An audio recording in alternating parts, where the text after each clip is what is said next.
يا ترى ليه في افلام بلس 18؟ اهلا بكم في حلقه جديده من كيوريوزيتي كابينت، ويلا بينا نشوف الموضوع. الافلام زيها زي اي منتج في الدنيا ليها تصنيف، والتصنيف ده اللي بتحطه اداره التصنيف والتقييم، واللي مهمتها الاساسيه هو مساعده الاباء في اتخاذ قرارات حوالين اللي اطفالهم بيشوفوه عن طريق وصف الافلام بحروف.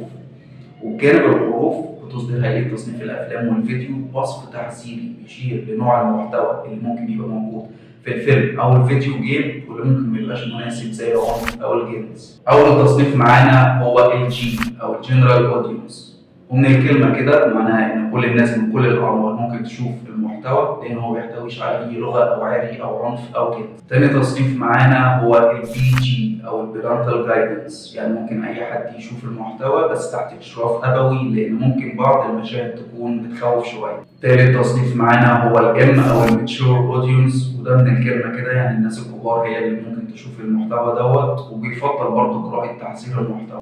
في عندنا بقى تصنيف الريستريكتد او الار والار بي، واللي هو بيبقى مقيد بسن معين، ان اي حد تحت السن ده لو شاف او اتباع فيديو جيم او فيلم يعتبر ارتكب جريمه. والى جانب تصنيفات العمر طبعا زي ما احنا قلنا في حاجه اسمها تحذيرات المحتوى، ودي اللي بتعرض خدمات الستريمنج على افلام.